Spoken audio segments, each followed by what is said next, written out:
wet and occasionally windy as well at the moment, with the showers coming down to Llacra.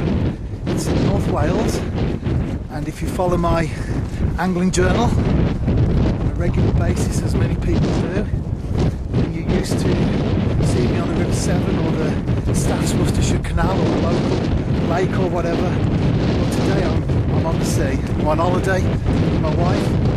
We're staying in Kinmel Bay, far along the coast, and just about to navigate a little creek here, making my way across the car park right on the edge of the salt marsh, and I'm heading for the Dee estuary. Although when I say estuary, it is salt water, and I'm after dab, which are one of my favourite. Across here, yeah, I'm across. One of my favourite sea fish. Just like I do when I'm coarse fishing, I always target a particular fish, a specific fish. I get a lot of pleasure out of targeting something and then of course catching it. And the bird that you saw in flight just as I'm making my way to the beach now was a little egret. As I arrived on the salt marsh here, on the right hand side of the car park, there were 3 little egrets, and one of them took off. I managed to capture it in flight, so that was a great start. See you on the beach.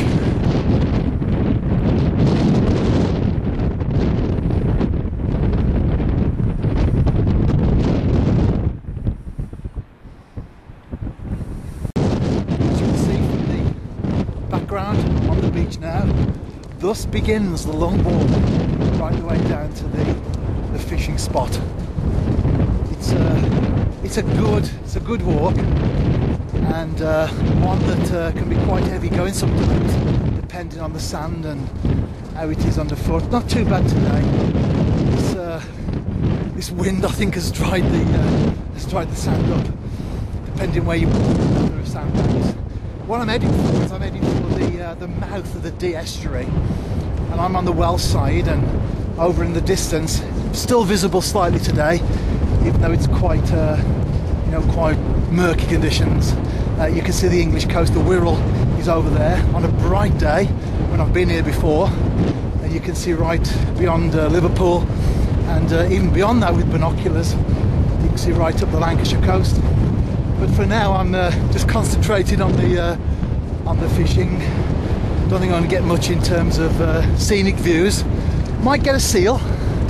I think most times I've been here I've seen an Atlantic grey seal popping its head up in the water. Sometimes we'll stay there for a few moments, and if I do I'll get the camcorder on that. But above all I want to capture some dabs. No doubt you can hear the wind on the clip.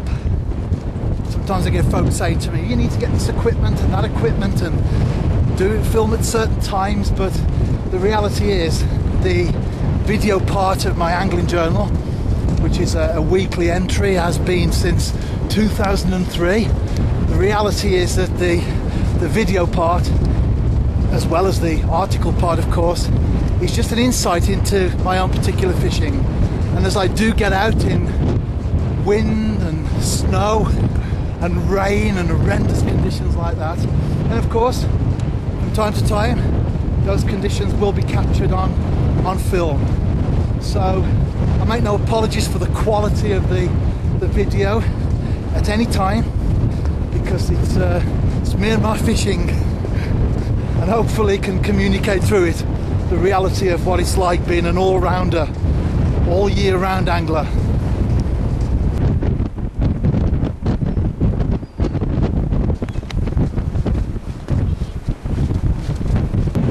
First cast, I'm fishing lugworm, and I've had a fish, not a whiting, not a dab, but a small whiting, but at least I'm not a blanker. Let's see how the rest of the session goes.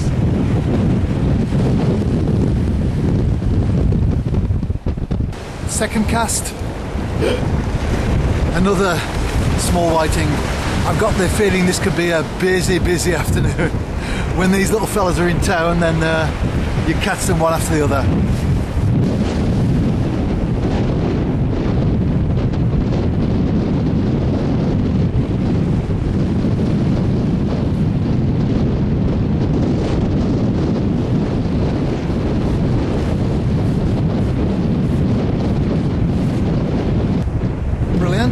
third cast, a whiting and my target species, the dab. I'm really happy. I'm ready to cast out again. Let me show you my rig.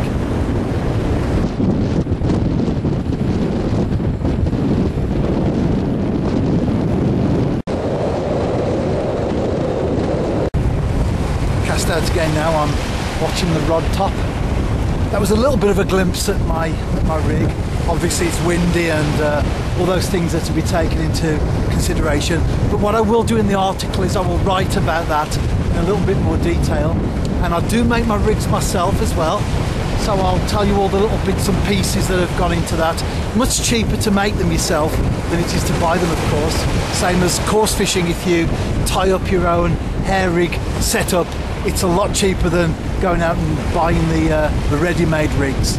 So I'll go all through that in the article, along with all other things as well, such as the venue where I am. It's one of my favourite spots. You know, why I'm fishing here and all that sort of thing. So it nearly went over in the wind there. So don't forget to read the article each week. If you may be new to my angling journal, perhaps you're a sea angler and this is the first time you've connected with it, because most of the time I am coarse fishing. I do write a weekly journal, an article and a video. The video, of course, you're watching now. The two do complement one another. And I do like my sea fishing, and unfortunately I live right in the middle of the country, Wolverhampton, and so particularly these days with the cost of petrol, can't justify popping out to the coast just for a session or two. So I'm pretty much limited to when I'm on vacation or some other reason that takes me to the seaside. But one thing is for sure, whenever I'm at the coast, my rods always go with me.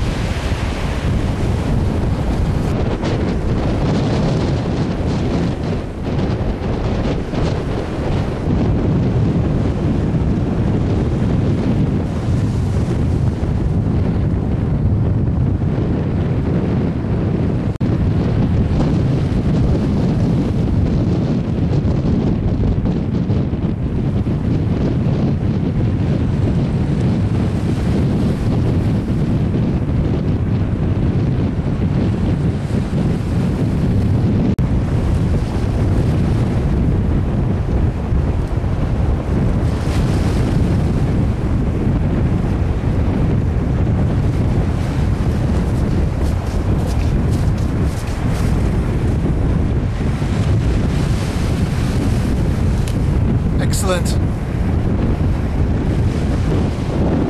It's brilliant. That dab, second one of the afternoon, plus a number of whiting as well. In fact, I've been averaging one fish per cast so far. I've only had one cast when I didn't get a fish on, and gone on the top there. And I had two fish on one time, which you saw on camera, the whiting and the dab. So this is a lesson for us really, isn't it? Whatever the conditions, just get out there. Right, striking on this. Yeah, and I think I've got one on.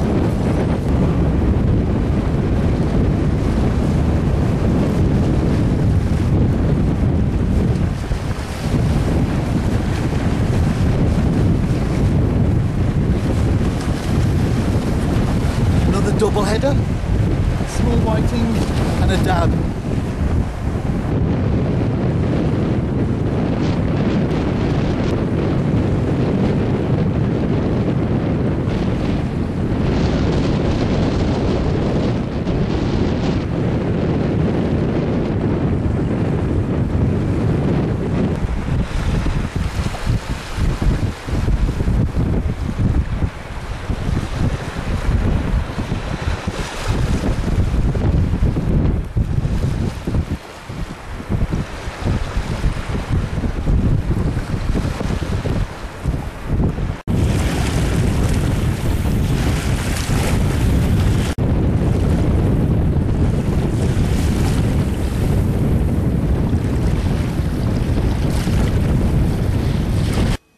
Back in my caravan now with my wife, who's behind the camera at this moment in time, and I'm celebrating with some Pepsi Max. I had 9 dabs and I lost count of the whiting, certainly pushing 30, I ran out of bait in the end. I estimated that I had a fish every 4 minutes, which was literally casting out. As soon as the lead hit the bottom, I was getting taps and then of course getting fish. So it was a hectic day all round. Really enjoyed it. I will be back at Tlaacra before the week is out, and although that won't be in the video ends now, you'll be able to read how I get on in the article that accompanies this particular video. But finally, before I do go, let me just say one thing: always support your local football team, unless you live in West Bromwich. Tight lines.